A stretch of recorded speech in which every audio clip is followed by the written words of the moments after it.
Nous, on a...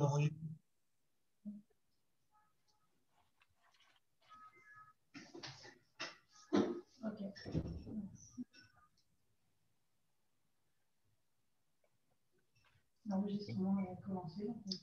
Oui, l'enregistrement a commencé. Si la captation a commencé, je propose qu'on démarre cette webconférence. Donc, bonsoir à tous, je suis Éric Perrier, je suis le cofondateur et le dirigeant de l'entreprise française qui s'appelle Viséo. Je vous remercie chaleureusement pour votre participation à cette conférence intitulée « Entrepreneuriat et philanthropie ».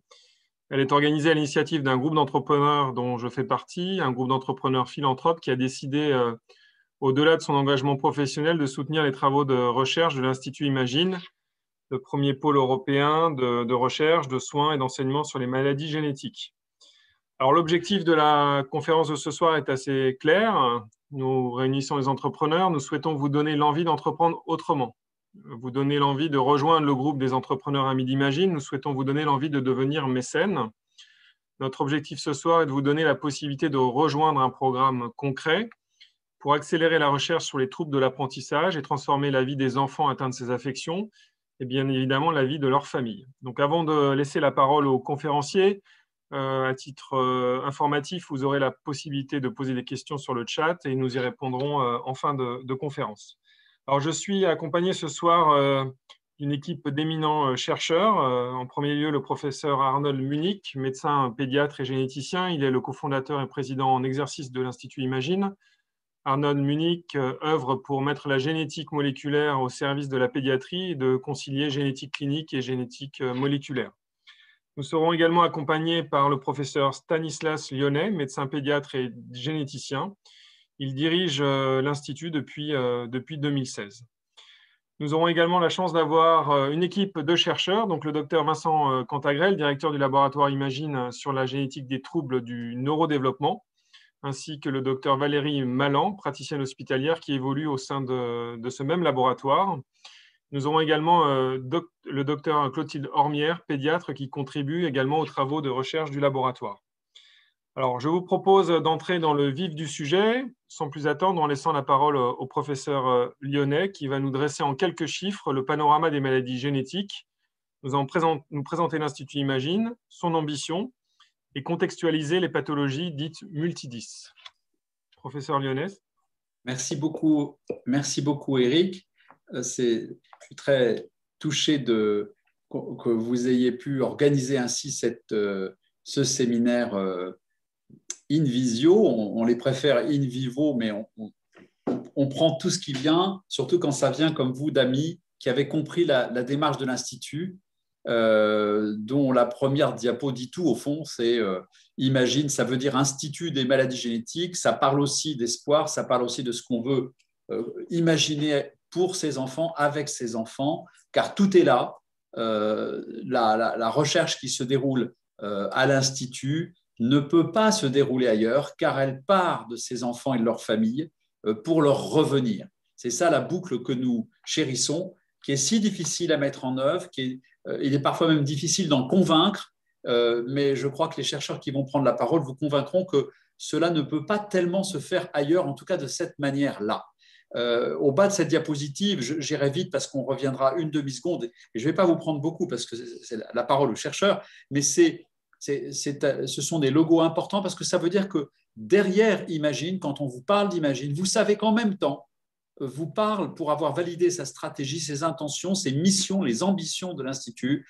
Le site Necker Enfants Malades et l'assistance publique des hôpitaux, l'Université de Paris, l'INSERM, mais aussi la ville de Paris, le département et la ville de Paris sont des fondateurs de l'Institut, ainsi que deux associations de grande envergure et de grande importance, l'AFM Téléthon et puis la Fondation des hôpitaux. Imagine est aussi Institut Carnot, et ça vous parle à vous, entrepreneurs, car ça veut dire que nous avons aussi, au-delà de la mission scientifique et médicale dont parle cette deuxième diapositive, nous avons aussi une mission de montrer que, ensemble, science et médecine ont une valeur, qu'elles ne sont pas sur les comptes négatifs de la nation en permanence, mais que ça veut dire que cette combinaison, cette combinatoire a une grande valeur et qu'il faut le faire savoir, le faire valoir pas forcément, c'est pas forcément de l'argent sonnant, trébuchant, mais ça peut être ça, mais ça peut être aussi de l'investissement. C'est le cas des investissements d'avenir, dont je vous dirai un tout petit mot. Alors, le défi d'Imagine, la raison d'être de l'Institut, ce sont les maladies génétiques. Et là, il y a un paradoxe, c'est des maladies souvent très rares, très exceptionnelles. On en dénombre aujourd'hui plus de 8000. Oui, mais en même temps, comme c'est 3% des naissances, ça touche aujourd'hui 3 millions de Français. Le tiers de ces maladies correspondent à ce qu'aujourd'hui un hôpital d'un pays développé comme Necker Enfants Malades reçoit en urgence. Donc, un tiers des enfants qui viennent en urgence à Necker Enfants Malades sont atteints de maladies génétiques. 10% de traitement, on est vraiment pas dans le tempo pour les traitements, et c'est l'intention de l'Institut que de rectifier autant que faire se peut cette caricature de chiffres. Et puis, tout simplement, et c'est peut-être aujourd'hui tout simplement ça, déjà nommer le mal, nommer la maladie, c'est-à-dire que près de 50% des enfants qui viennent consulter à l'Institut n'ont pas de diagnostic. Et vous voyez tout de suite cet alliage entre sciences fondamentales et recherche clinique qui va aboutir à, nous l'espérons, mieux nommer la maladie. Et on va essayer dans notre défi Imagine 18-28, c'est de doubler le taux des diagnostics, la comprendre pour pouvoir proposer ensuite des traitements innovants et là aussi espérer doubler les essais cliniques à l'Institut et puis aussi plaider, ce n'est pas anodin, pour une génétique qui ne se fait pas dans un bas-fond mais qui se fait au vu aussi de tous. Et des conférences comme celle d'aujourd'hui vont tout à fait dans ce sens de plaider pour une génétique moderne qui peut transgresser mais qui se fait dans des bonnes pratiques et de manière transparente, qui fait ce qu'elle dit et qui dit ce qu'elle fait. La suivante, s'il vous plaît. Alors, c'est le campus, pardon, c'est diapo, mais c'est le campus Necker Enfants Malades. On n'est pas né d'une dernière pluie, on est né d'un campus séculaire où est née la pédiatrie hospitalo-universitaire il y a plus de 2 siècles. Et vous voyez qu'à l'angle Montparnasse, Cherche-Midi, dans la partie gauche de cette petite carte, en plein centre de Paris, au cœur de Montparnasse, Imagine est sorti de terre en 2014, construit par Jean Nouvel et Bernard Valero, alors que les prémices, les fondations avaient été posées en 2007 à la naissance de la fondation par notre président fondateur Claude Gresselli, dont Arnold, qui est là, occupe aujourd'hui le fauteuil. Donc c'est là aussi, deuxième paradoxe, Imagine, c'est un bébé, c'est un jeune ado, 2007, un jeune enfant, et en même temps c'est un campus séculaire. Et c'est un campus qui a voulu se doter de cet outil exceptionnel. On est chanceux, j'allais dire d'en hériter, mais c'est un mot de généticien, pardonnez-moi, mais d'en être responsable, d'en avoir la responsabilité pour à notre tour le transmettre en l'ayant fait, je l'espère, grandir, parce que c'est un outil incroyable dont ce campus hospitalo-universitaire, avec les fondateurs, s'est doté pour aller plus vite, plus loin, ce que ne pourrait pas faire le système public tout seul, ou alors très lentement ou difficilement. Eh bien, nous avons pour charge de le faire. La suivante, s'il vous plaît. Alors, Imagine, c'est au fond trois périmètres cohérents, ils sont voire cohésifs et cohérents. C'est la fondation dont je vous parle, avec les fondateurs que vous voyez, le directeur général de la PHP, la maire de Paris, le président de l'INSERM, la présidente de l'Université de Paris, Madame Clérici, Madame Macron, présidente aujourd'hui de la Fondation des hôpitaux, et puis Laurence Thienot, AFM. Donc, et ça, c'est très important, je l'ai mis en tête parce que ça veut dire, c'est l'alliage public-privé. C'est aujourd'hui ce qui fait que vous êtes là et qu'on peut vous parler directement sans demander la permission, parce que notre stratégie est validée par ses fondateurs et qu'on peut avancer avec vous dans des partenariats, qu'ils soient industriels, qu'ils soient collaboratifs, qu'ils soient d'expertise ou qu'ils soient philanthropiques. C'est le cas aujourd'hui, et mécénaux, pour ouvrir notre campus au monde. Imagine est l'outil qui a été trouvé pour ça. Deuxièmement, c'est un institut qui est labellisé. Carnot, j'en ai parlé, ça veut dire qu'il y a un label ministère de l'Industrie, ministère de l'Enseignement supérieur, pour dire chaque fois que vous faites un partenariat industriel, eh bien, il y aura un abondement. C'est un intérêt, en quelque sorte, à aller vers le monde de l'entreprise. Et puis, l'Institut hospitalo-universitaire, c'est le label investissement d'avenir que vous voyez avec la petite Marianne entourée de rouge, qui a été gagné chèrement en 2011 pour 10 ans, renouvelé par Édouard Philippe en 2019 pour 5 nouvelles années.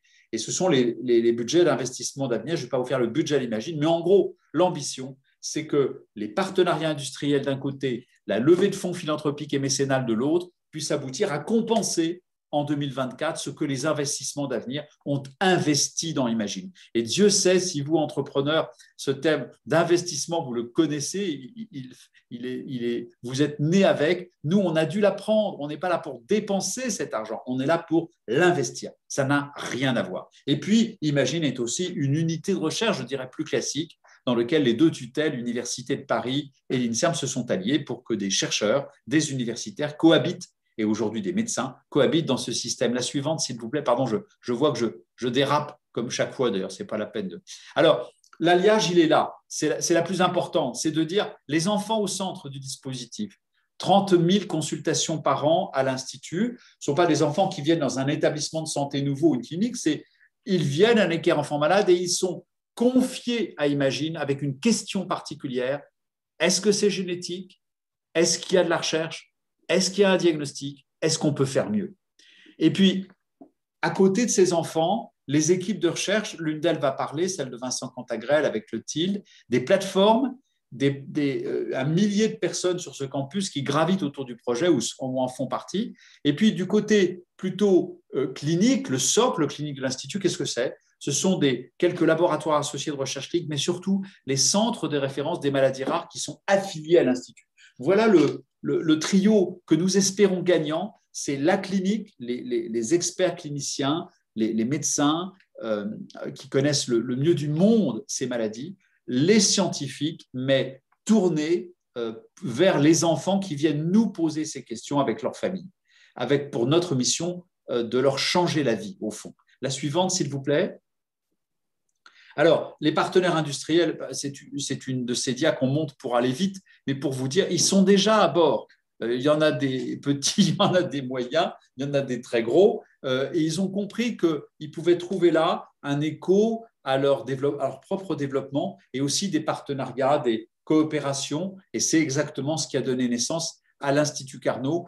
Et vous autres, entrepreneurs industriels et autres amis d'Imagine, ça vous donne l'idée qu'on peut maintenant fonctionner dans ce partenariat public-privé qui est indispensable pour avancer les choses. On peut développer des idées, des preuves de concept, des prémices, mais le médicament lui-même ou le dispositif ou l'appareil et parfois le logiciel, il faut qu'on soit relayé dans cette histoire sans abandonner nos prérogatives le plus loin possible de ces histoires, de ces aventures industrielles. La suivante, qui est l'avant-dernière, pardonnez-moi, comme ces maladies sont très nombreuses, on s'est organisé en petits Imagine, 6 petits Imagine pour les maladies infectieuses, pour le développement, les malformations de naissance, pour les maladies rénales, du sang, pour la science des données. Et puis en numéro 2, vous voyez le neurodéveloppement. Et j'en arrive au sujet du jour pour le laisser à Vincent et ses collègues sur la dernière, en disant le sujet du jour, c'est de dire on ne peut pas se désintéresser, même si on travaille parfois sur des maladies un peu extrêmes dans les domaines que vous avez vus, ce n'est plus possible de se désintéresser des troubles d'apprentissage, des troubles 10 ou multi-10, parce que même si ce ne sont pas toujours des maladies génétiques, vous voyez que ces troubles cognitifs, la composante génétique est souvent à l'étude. Il y a toute une histoire à ça, on en parlait avec Arnold à l'instant, en disant il y a une raison d'être au fait que ça a été délaissé. Peu importe le débat sur la raison d'être du délaissement, mais aujourd'hui, on ne peut plus le délaisser. D'abord parce que ça fait partie de beaucoup de ces formes extrêmes de maladies génétiques dont je parlais, mais aussi parce qu'à travers ce prisme, des formes familiales, des formes extrêmes, des formes graves, des formes complexes, on va s'adresser à quelque chose qui est infiniment plus commun, plus parlant à tous. 8% des enfants qui ont un trouble d'apprentissage, 6% d'entre eux avec des formes 10 ou multi-10, ça veut dire 1 ou 2 élèves dans chacune de nos classes, et ça veut dire des souffrances, ça veut dire des risques de déscolarisation. Bref, tout l'enjeu de ce que nous pourrions, au fond, modestement apporter comme brique à nos enfants, à nos enfants et indirectement à leur éducation. Alors voilà ce défi. Ce n'est pas tout ça en bloc qui va vous être traité aujourd'hui, mais c'est quelles sont les fenêtres que l'on peut ouvrir vers ce défi grâce au dispositif Imagine pour pouvoir enfin commencer à avancer dans ces domaines. Voilà, j'en ai terminé. Ce n'est pas par facilité, mais je préfère pas prendre de questions maintenant pour qu'on les garde et qu'on laisse le maximum de temps, si vous êtes d'accord, Eric, aux chercheurs. Mais je serais très heureux tout à l'heure, si vous voulez, de revenir sur certains points. Merci Stanislas. Donc, avant de laisser la parole aux chercheurs, et, pour tous nos invités qui sont des entrepreneurs ce soir, je souhaiterais partager avec vous quelques sentiments et vous dire que moi, j'ai souhaité, en tant qu'entrepreneur, tenter d'avoir un rôle sociétal et de contribuer à l'intérêt général au-delà de mon engagement dans mon entreprise. Tout est bien évidemment parti de la force d'une rencontre, celle que j'ai eue en tant que parent, avoir évolué dans un même lieu des enfants et des chercheurs pour se nourrir les uns des autres en temps réel, pour mieux comprendre, pour mieux soigner les maladies génétiques, pour appréhender la recherche d'une façon différente avec beaucoup plus de pragmatisme. Alors les entrepreneurs peuvent jouer un rôle dans la société qui dépasse le cadre de leurs entreprises. Je suis persuadé qu'un grand nombre d'entre vous le font déjà. Mais si vous ne le faites pas en tant que mécène, il existe beaucoup de raisons pour se lancer aujourd'hui, pour contribuer à l'intérêt général, pour défendre des valeurs, pour soutenir une cause, pour valoriser votre marque employeur, pour donner plus de contenu à votre politique RSE, pour engager vos collaborateurs. Il y a énormément de raisons louables pour s'engager dans cette initiative du mécénat. La raison sera toujours très personnelle, elle a été pour moi, mais je veux néanmoins vous proposer ce soir de devenir mécène pour rejoindre un collectif, au-delà de l'intention individuelle, de rejoindre le collectif des entrepreneurs Amis d'Imagine, ce collectif que nous avons essayé de créer pour réunir autour de cette ambition commune notre soutien et puis de partager en dehors du cadre de nos entreprises cette ambition qui me semble tout à fait louable. On voulait avoir la chance de partager un projet avec d'autres entrepreneurs pour apporter un soutien concret à la recherche française, pour entrer dans une démarche philanthropique d'utilité publique en faveur de l'éducation des enfants, mais aussi en faveur de l'accompagnement des familles qui sont souvent fragilisées. Et comme le disait Stanislas, dans 50% des cas, on ne sait pas quelle est la pathologie qui conduit certains de nos enfants à être dans des situations difficiles. Alors, nous vous promettons à nos côtés une expérience d'une richesse incroyable. En devenant mécène, vous allez rencontrer de nouveaux partenaires, développer une nouvelle forme d'engagement avec de nouvelles parties prenantes. En tant que mécène, vous allez entrer dans une nouvelle dynamique avec vos actionnaires, avec vos associés, avec vos collaborateurs, avec vos partenaires, vos clients et surtout et avant tout avec votre famille et vos amis.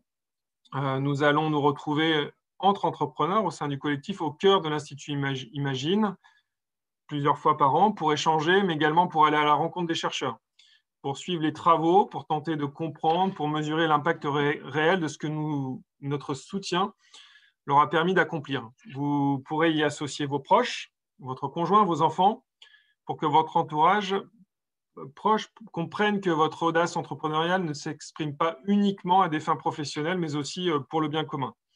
Alors, j'ai la conviction que le mécénat joue un rôle positif dans la vie d'un entrepreneur. C'est comme ça que je le ressens en toute humilité. Mais effectivement, réussir, ce n'est pas uniquement réussir dans son entreprise. On peut aussi contribuer à des destins qui sont encore plus louables que simplement créer de l'emploi, de la dynamique dans l'économie française. Alors, parlons concrètement de ce que nous avons entamé il y a quelques mois avec les premiers donateurs. D'ailleurs, à ce titre, je souhaite remercier, puisqu'ils sont présents ce soir, Jean-Paul Levaux, qui est président de STF Imprimerie, et Cassie Kebali, qui est président fondateur de BBL Transport, nos deux premiers mécènes. Je laisse la parole maintenant au docteur Vincent Cantagrel, qui va nous expliquer concrètement ce qu'il a pu réaliser au cours des derniers mois, notamment avec notre soutien. Donc Vincent, je vous en prie. Merci beaucoup. Est-ce que vous m'entendez bien? Très bien. Parfait. Donc, j'ai la diapositive qui s'affiche. Impeccable. Donc, effectivement, je suis Vincent Cantagrel. Je suis responsable d'une équipe de recherche à Imagine sur la thématique de la génétique des troubles du neurodéveloppement. Bon, je tenais à vous dire que tout d'abord, je suis chercheur. Voilà, si je vous présente des éléments qui ne sont pas très clairs ou si mon jargon de chercheur mérite une clarification, n'hésitez pas lors de la séance de questions donc à la suite des présentations. Je tiens à remercier Monsieur Perrier et tous les donateurs pour avoir permis la mise en place de ce projet. Effectivement, sans cette initiative, nous n'aurions pas entamé donc, cette recherche et initié donc, ce programme sur cette thématique. Et donc, avant de commencer, je tiens aussi à remercier donc, les principales actrices de ce travail. que sont les docteurs Valérie Malan, Marlène Riot et Clotilde Ormière, donc, qui sont les principales personnes actives sur ce projet. Et Valérie et Clotilde vont présenter le travail un peu plus précisément suite à ma présentation. Avant de parler de manière plus concrète de la génétique des troubles du langage, j'aimerais dire 2 mots simplement sur la thématique générale un peu de notre équipe scientifique. Donc, diapositive suivante, s'il vous plaît. Donc, notre laboratoire s'intéresse à un groupe de maladies qui sont qualifiées de troubles du neurodéveloppement. Donc, c'est un groupe de maladies assez vaste qui sont causées par un développement cérébral atypique et qui peut affecter le développement cognitif, le développement moteur, le langage et le comportement. Et ce groupe inclut des maladies qui sont différentes, mais de manière surprenante, pour certaines de ces maladies, des causes génétiques identiques peuvent être identifiées. Et prises dans leur ensemble, ces maladies touchent une part très importante de la population. Et comme l'a dit Stanislas, malheureusement, une grande part de patients, pour près de la moitié des patients, il n'y a pas de diagnostic étiologique. Et donc, c'est un problème vraiment majeur auquel on souhaite s'attaquer. Diapositive suivante. Donc, en 2 mots, c'est vrai que dans l'équipe, nous souhaitons nous intéresser, entre autres, à un groupe de patients où il y a donc une atteinte du cervelet, car en effet, le développement cérébral et le fonctionnement sont des thèmes complexes et c'est un angle un peu d'attaque pour comprendre un peu ces troubles, d'essayer de faire un lien entre le fonctionnement donc, de cet organe et ces différents troubles neurodéveloppementaux. Alors, diapositive suivante. Donc là, sur cette diapositive, donc est décrite notre groupe de recherche. Donc, vous pouvez voir sur la gauche, donc ce groupe-là inclut donc essentiellement donc, des médecins, car donc, comme cela a été présenté, notre point de départ pour nos projets de recherche, ce sont les patients. Et donc, ces médecins sont affiliés à l'équipe de recherche, certains sont affiliés à des centres de référence, et ils permettent d'initier des projets de recherche et qui sont ensuite donc étudiés par un certain nombre de personnes, donc tout un groupe qui se compose de chercheurs, d'ingénieurs, de doctorants et d'étudiants. Et le but est ici donc de modéliser les pathologies, de mieux comprendre et d'identifier éventuellement le diagnostic et potentiellement aussi des pistes thérapeutiques et des mécanismes finalement physiopathologiques. Le but est donc de partir des patients pour y revenir. Ça, c'est un peu l'idée générale. Diapositive suivante. Donc, pour arriver un peu plus concrètement donc finalement à la génétique des troubles spécifiques du langage, donc tout d'abord, donc, comme je l'ai dit, je tiens à souligner que c'est une thématique nouvelle que nous avons développée dans l'équipe seulement après l'impulsion de ces financements. Donc, il y a un travail qui a été initié notamment par Valérie Malan avec l'aide de Clotilde Ormière. Et c'est une thématique qui n'est pas simple, car effectivement, il n'y a pas grand-chose qui était connu sur notamment les bases génétiques de ces troubles.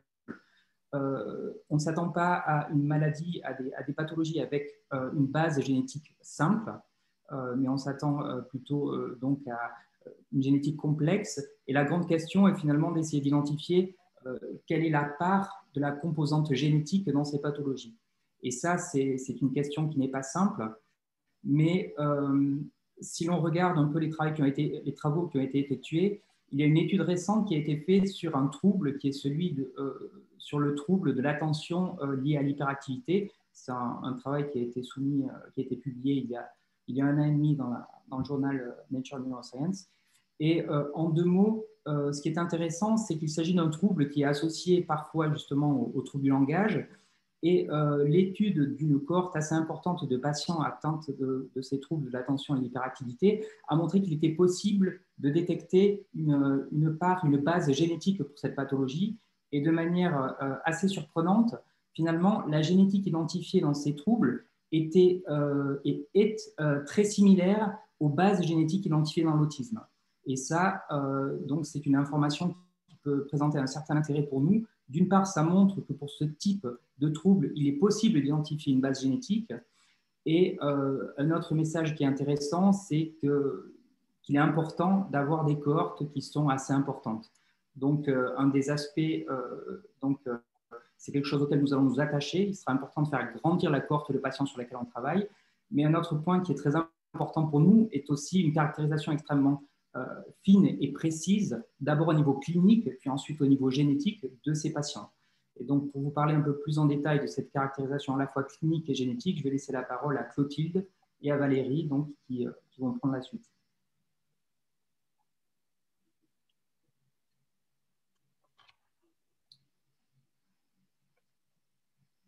Bonjour à tous, je ne sais pas si vous m'entendez bien.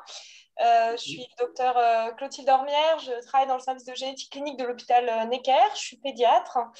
Donc, depuis le début, on vous parle de troubles d'apprentissage, de troubles 10, de troubles multi-10, mais nous, ici, on s'est intéressé plus spécifiquement aux troubles du langage oral.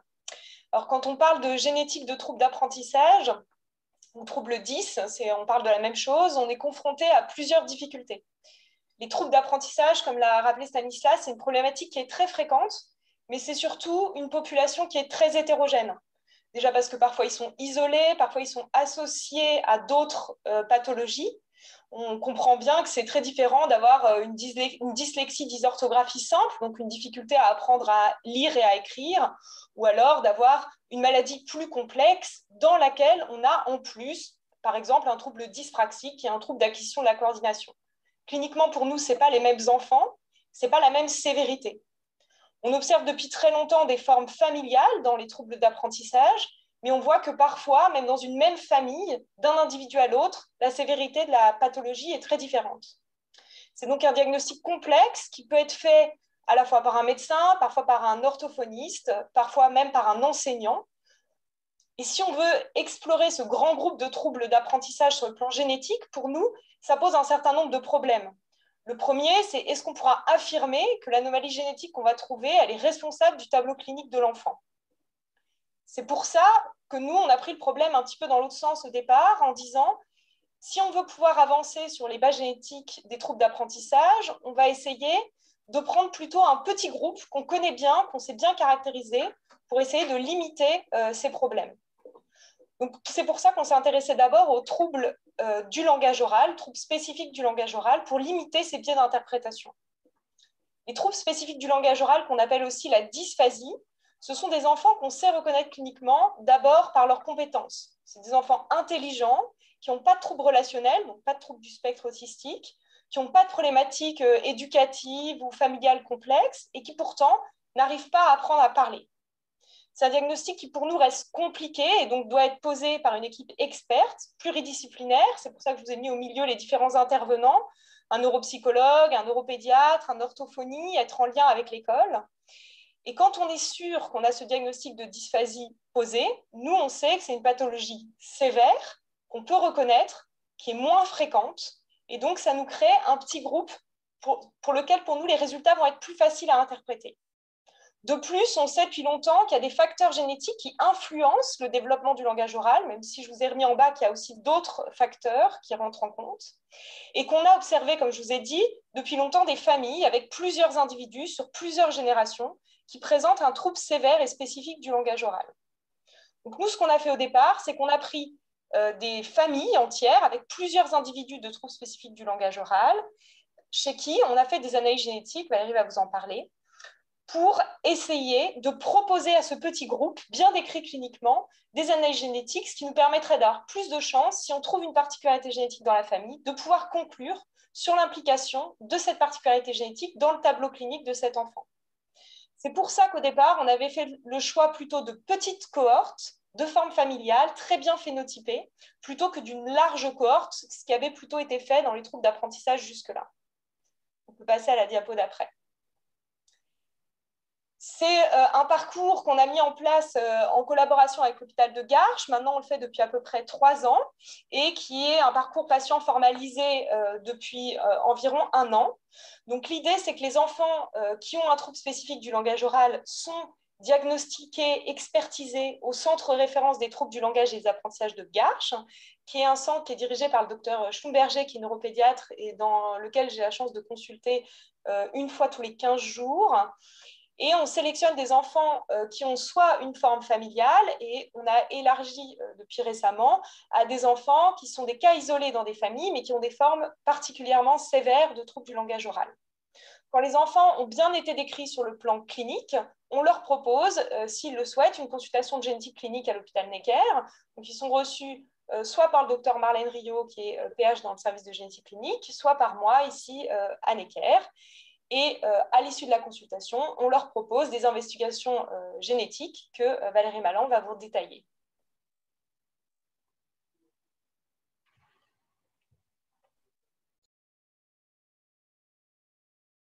Valérie, excusez-moi, voilà, excusez-moi. Donc effectivement, merci Clotilde. L'objectif, c'est identifier des causes génétiques, donc de ces troubles spécifiques du langage oral. Alors, je vais reprendre quelques bases pour les novices en génétique pour que vous compreniez bien en fait les explorations génétiques qu'on va proposer à ces patients. Donc, pour rappel, la cellule en fait contient 46 chromosomes. Donc, ces chromosomes, ce sont ces petits bâtonnets qui sont constitués de doubles hélices d'ADN, et ces chromosomes sont le support de notre patrimoine génétique. C'est-à-dire que sur ces chromosomes, on va avoir donc les gènes. Alors, les gènes sont composés effectivement d'une succession, ce qu'on appelle des bases nucléotidiques, qui sont en fait comme si ces gènes avaient en fait un petit code qui leur était propre. Et à partir de ça, donc on va faire des explorations pangénomiques. Qu'est-ce que ça veut dire? Ça veut dire qu'on va explorer l'ensemble du génome, c'est-à-dire l'ensemble des chromosomes et des gènes. Donc, vous avez vu, chromosomes et gènes, on n'est pas à la même échelle. Donc, on va faire tout d'abord une étude, ce qu'on appelle de CGH-arrêt. Cette étude permet en fait de rechercher des remaniements chromosomiques, c'est-à-dire des gains, des pertes de matériel chromosomique, donc généralement de grande taille, qui vont impliquer plusieurs gènes. Et puis, si ce résultat est négatif, on va passer à une étape de séquençage au débit d'exome. Qu'est-ce que ça veut dire? Ça veut dire que cette fois-ci, on va séquencer tous les gènes de notre génome, c'est-à-dire les 20 000 gènes de notre génome, et rechercher s'il y a des variations dans ce petit code, effectivement, ce code génétique du gène, s'il y a, entre guillemets, une mutation dans ce gène. Alors maintenant, ça c'est la technique qu'on a choisie.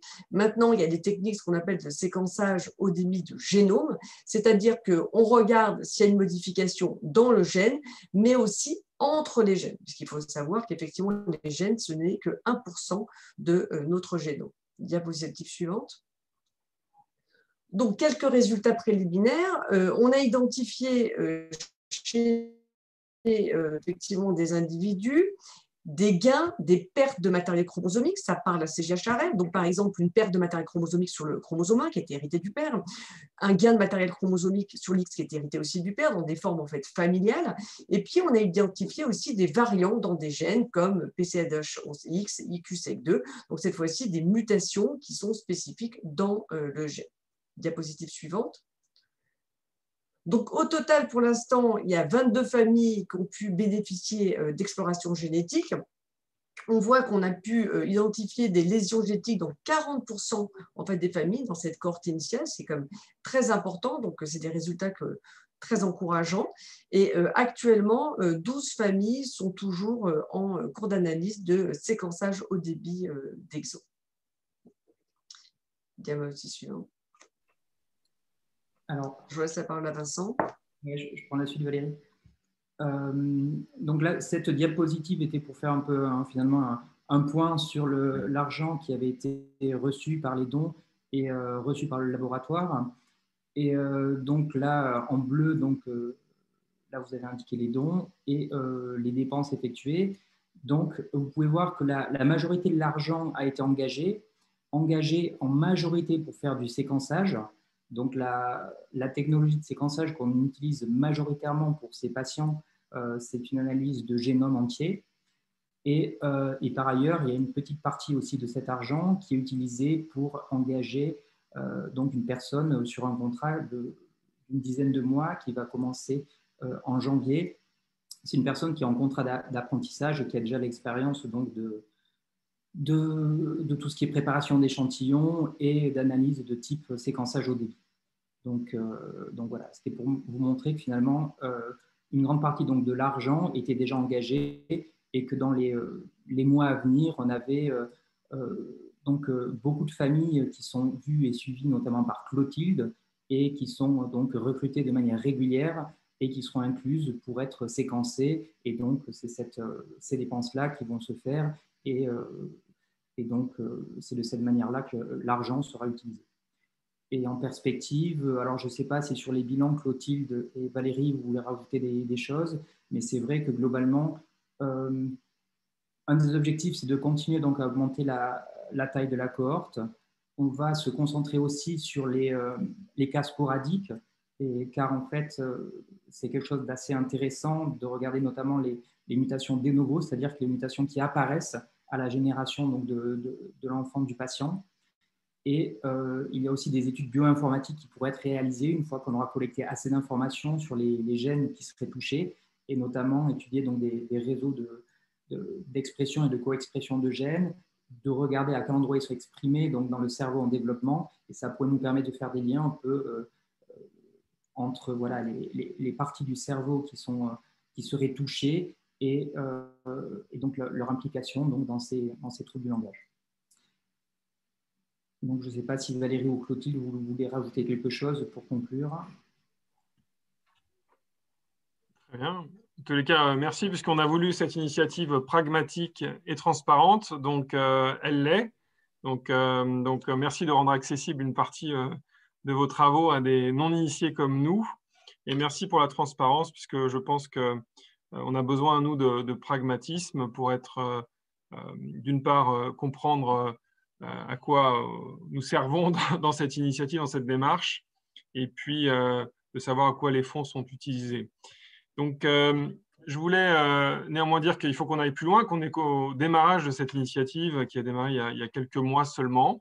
Donc, on est dans l'amorçage, donc on va monter graduellement. Donc, on est dans ce travail aussi d'évangélisation, d'enrichir le groupe des entrepreneurs qui vous accompagnent, et que nos points de rendez-vous seront fréquents de façon à ce qu'on puisse, comme je le disais en introduction, suivre l'avancée de vos travaux, tenter de les comprendre. Donc, c'est une ambition louable, mais je ne suis pas sûr que nous réussissions. Et puis surtout qu'on puisse vérifier que nous apportons le bon niveau de soutien. Alors, je vais laisser la parole à Arnold Munich pour peut-être voir un petit peu quelles sont les perspectives et les enjeux autour des troubles multidis, et puis aussi regarder toute la dimension de l'insertion économique, sociale et professionnelle qui est attachée à ces troubles et les conséquences de ces troubles. Je vous en prie.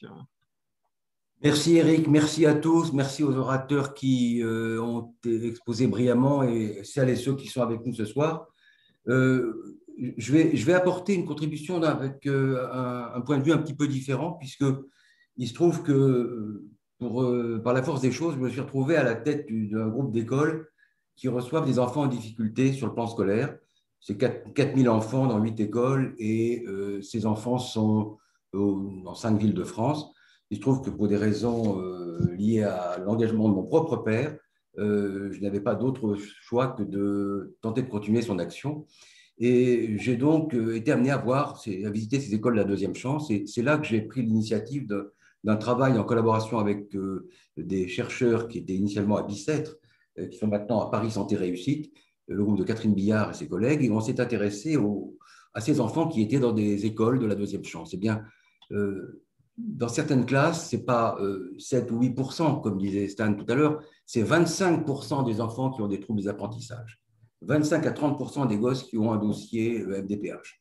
Donc, des écoles de la deuxième chance, ces écoles spécialisées concentrent les enfants qui ont été rejetés par l'école normative de la République. Et comme ça a été dit par Clotilde excellemment, ce sont des enfants intelligents, ce ne sont pas des enfants déficients intellectuels, ce ne sont pas des enfants autistes, c'est des enfants qui ont une difficulté à apprendre. Et la première chose qu'on a faite, c'était déjà mettre au point une batterie qui s'appelle la BMTI avec Catherine Billard et à étalonner cette batterie sur 1000 enfants sans complainte. Et en testant 1000 enfants sans complainte, on a réussi à mettre au point un système rapide qui permet de dépister avec une tablette, en 35 minutes par champ de la cognition, les enfants qui souffrent d'un trouble des apprentissages en milieu scolaire. Donc, ce n'est pas une action sanitaire, on est en amont, on est à l'école, auprès des enfants. Les enfants sont signalés par les enseignants, par les parents, et ils sont évalués en peu de temps. Et le premier travail qu'on a rapporté, c'est tout récent, c'est de montrer sur 1000 enfants sans complainte que l'évaluation par ce batterie modulable équivaut à l'ensemble des interventions de tous les professionnels paramédicaux, orthophonistes, ergothérapeutes, kinésie, etc. Donc, on a une corrélation parfaite entre une batterie rapide, peu onéreuse, et l'ensemble des interventions des professionnels qui coûtent très cher. Vous savez, c'est presque 5 000 € pratiquement qu'il faut consentir pour faire un bilan, sans compter les heures de travail manquées pour les parents. Donc, cette batterie, on a commencé à la déployer dans les écoles de la deuxième chance où il y a des enfants en difficulté.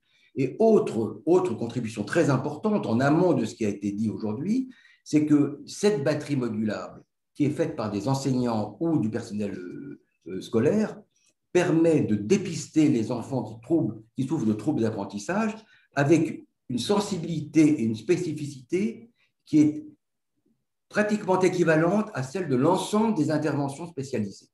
De sorte qu'on s'approche d'un dispositif dans certaines écoles où on rencontre des enfants en difficulté qui permettrait de les repérer et d'identifier ceux qui auront besoin d'efforts supplémentaires intensifs pour des méthodes éducatives ou rééducatives adaptées.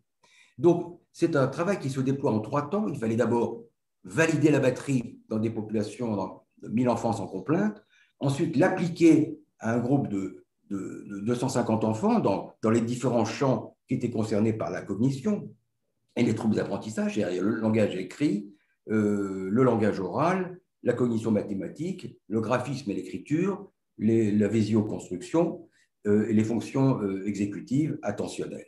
Donc tout ça permet de nourrir au fond 2 choses principales, et c'est pourquoi Imagine est engagé et signataire de ces 3 papiers. Le premier travail, ça consiste à repérer les enfants en difficulté pour mobiliser les professionnels qui viendront en appui d'une scolarisation qui peut parfaitement, à la fin, réussir si on sait s'adapter aux besoins des enfants.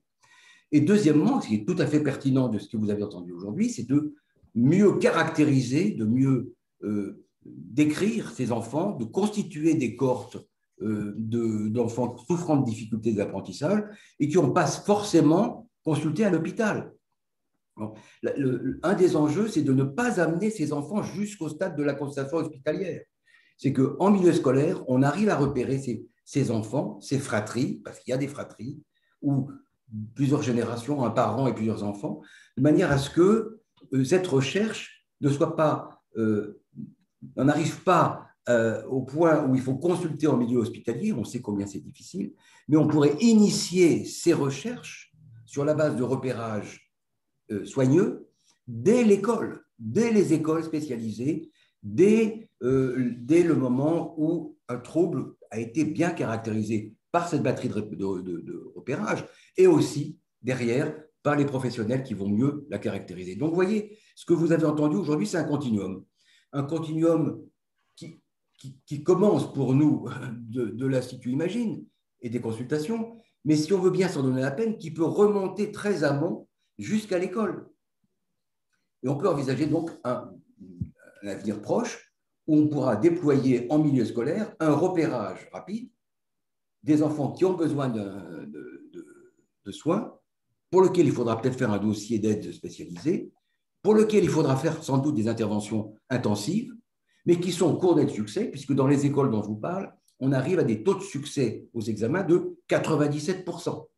Donc, quand on arrive à mobiliser les méthodes éducatives appropriées, on peut effectivement assurer et garantir à ses élèves, à ses enfants, une réussite professionnelle et un métier digne et reconnu. Donc, c'est ça qui est très important pour nous. Si en plus de ça, on peut constituer des corps de famille informatives pour que nos amis ici présents puissent travailler sans imposer, sans passer par le biais de la consultation hospitalière, ce sera encore mieux. Alors, le dernier mot que je veux vous dire, c'est que, effectivement, sur le plan social et sociétal, disait Eric, il y a en fait une étanchéité entre l'école et l'hôpital. Et beaucoup de ces enfants dont on parle aujourd'hui ne vont pas à l'hôpital, soit par déni des parents. Les parents refusent la stigmatisation d'un dossier MDPH ou refusent de consulter, une espèce de déni, et qui fait que beaucoup de ces enfants dont nous parlons ce soir ne seront peut-être jamais dans une consultation hospitalière. Ou plutôt, il faudrait qu'on arrive à les prendre, à les repérer avant le stade de la consultation hospitalière. Il y a pour ça des centres de référence Clotilde a très bien fait de mentionner le centre de Garches. Il y en a d'autres, il y en aura d'autres encore. Mais le bon niveau, à mon avis, le bon niveau de repérage, c'est à l'école, en milieu scolaire, avec des enseignants attentifs, formés, et des équipes mobiles de médecins scolaires, d'infirmières scolaires, qui pourront déployer cette batterie et repérer très tôt les enfants en difficulté pour mettre en œuvre les méthodes intensives que nécessitent les enfants. Donc c'est en cela, je pense, et c'est pour cela que Imagine est signataire de ces publications, parce que nous pensons que l'intervention doit être précoce et depuis l'école. Merci Eric. Merci Arnold. Bah, écoutez, c'est une belle image, donc c'est une grande chaîne et on essaye d'être un petit maillon dans cette grande chaîne pour apporter un soutien à tous ces travaux et à toutes ces ambitions. Donc, merci à tous. Alors, avant de conclure, je souhaiterais vous apporter quelques éléments purement administratifs. Comment devenir contributeur et rejoindre le collectif des entrepreneurs amis d'Imagine. C'est assez simple. Prenez contact directement avec Laurent Mélier, qui est le directeur du développement et du mécénat de l'Institut, ou avec moi-même directement. Le formalisme est très, très basique. Hein. Nous avons juste signé, les différents mécènes ont juste signé une convention à titre personnel ou au titre de leur entreprise qui les engage sur une année. Cette convention définit simplement les rôles et responsabilités de chacun et les dispositions communes que nous pouvons mener, notamment le droit à l'image, le droit de communiquer conjointement. Tout ça est défini dans la convention et après, il suffit simplement de faire un virement.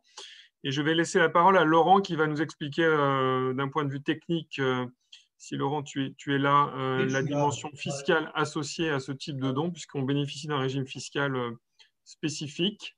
Exactement, un régime fiscal qui est très incitatif en France et qui permet de défiscaliser 60%, donc de récupérer 60% du don de l'impôt sur les sociétés. Et ça, quel que soit le montant du don, dans la limite de 0,5% du chiffre d'affaires hors taxe. Ça, c'est pour la défiscalisation du don des entreprises. Pour les particuliers, c'est soit une réduction de 66% du don lorsque, dans le cadre de la déclaration fiscale de l'impôt sur le revenu de fin d'année, dans la limite de 20% du revenu imposable. Et si l'on souhaite défiscaliser dans le cadre de l'IFI, la défiscalisation est supérieure puisqu'elle est de 75% du montant du don dans la limite de 50 000 € par an.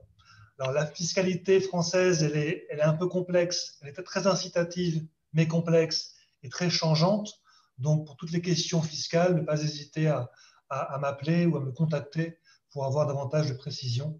Mais globalement, ce sont les quelques règles à retenir pour pouvoir défiscaliser un don de ces impôts. Écoute, merci beaucoup Laurent. Je ne sais pas si nous avons quelques questions, on peut y répondre rapidement. On est un petit peu over time.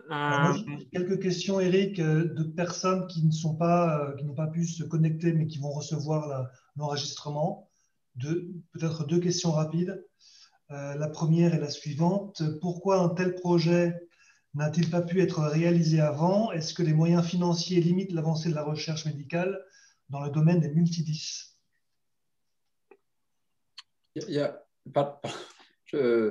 Mais peut-être Clotilde, Vincent d'abord peut-être. Parce qu'il y a plusieurs... C'est multifactoriel comme beaucoup de trucs en génétique. Voilà. C'est ce que j'allais avancer, mais tu le feras sûrement mieux que moi, Stan. Qu'effectivement, il y a l'aspect finalement complexe de la pathologie. Finalement, pour comprendre ces maladies génétiques, historiquement, on s'est d'abord intéressé aux maladies dites simples, c'est-à-dire qu'il y a un gène en cause avec une pénétrance complète, c'est-à-dire que tous les patients qui sont porteurs de la mutation vont exprimer la maladie. Là, on est dans un contexte différent, c'est-à-dire qu'il n'y a pas que la génétique, il y a l'environnement qui interagit. Et il n'y a peut-être pas un seul gène, mais il y a plusieurs gènes, même il y a sûrement de nombreux gènes, et potentiellement qui interagissent en même temps. Donc il y a l'aspect complexe qui va nécessiter donc des technologies différentes et des explorations différentes. Et c'est que je pense assez récemment qu'on a des outils qui nous permettent d'étudier ce genre de maladie. Je dirais. Et si je peux rajouter, il y a aussi les aspects cliniques, comme a dit Arnold, c'est des enfants qui n'arrivent pas forcément jusqu'à l'hôpital. Les centres référents troubles du langage et des apprentissages, c'est des structures qui sont relativement récentes. Le lien avec les équipes de recherche, il est récent aussi. Donc, tout ça a fait probablement qu'il y a eu un retard dans les explorations de ces enfants. Et si je peux ajouter deux éléments qui ne sont absolument pas contradictoires, mais qui vont dans le sens de ce que Vincent et Clotilde viennent de dire, c'est j'ajoute des motifs. Le troisième motif, c'est que les généticiens sont entrés dans les maladies du neurodéveloppement d'abord par ce qu'on appelle les phénotypes extrêmes ou très familiaux, c'est-à-dire les formes où on regardait où il y a de la lumière. C'est là où nos méthodes pouvaient découvrir une clé pour entrer. Ça reste vrai, hein, ça reste tout à fait vrai, mais donc ça n'a pas forcément fait figure de priorité parce que faute de moyens et peut-être d'idées, on a commencé par autre chose, réputé plus grave ou réputé plus extrême et réputé plus facile à aborder par les outils de la génétique d'alors. Et puis, je ne sais pas, mais je m'interroge aussi sur la vision d'une société médicalisée vis-à-vis de ces troubles. Est-ce qu'on n'a pas voulu y voir avant tout des résultats de l'environnement, du milieu, de la façon de l'éducation, peut-être a priori en rejetant un peu l'hypothèse que ce puisse être une entrée par la génétique. Mais là, je m'aventure. Arnold. Moi, je trouve que vous avez tous raison. Et l'histoire de ces enfants, c'est l'histoire d'enfants qui ont été considérés comme paresseux ou inattentifs ou distraits ou incapables de rester assis sur leur chaise pour toujours des mauvaises raisons, évidemment. Et pendant très longtemps, on a considéré que c'était des enfants qui étaient de mauvaise volonté. Et jusqu'à une date récente, l'école, comme les parents, sévissaient plutôt que de comprendre ce qui se passait. L'école rejette massivement ces enfants dès lors qu'ils sortent de la norme. Bien, il a fallu beaucoup de temps, comme tu le dis, Stan, pour accepter l'idée que s'il n'y a rien de visible, si ce n'est pas mortel, et si rien n'est manifeste, il y a quand même peut-être un problème. Et donc, il y a un problème de reconnaissance. Et je vous dirais même plus, chers amis, ce soir, c'est quand on a repéré dans ces écoles une difficulté patente. Il y a encore des parents qui sont réticents à l'idée d'ouvrir un dossier de crainte d'une stigmatisation.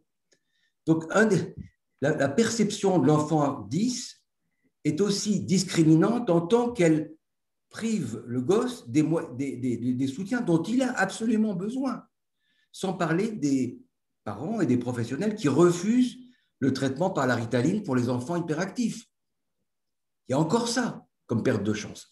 Donc, si vous voulez, individuellement, ce qu'on discute ce soir, c'est une perte de chance pour l'enfant gigantesque.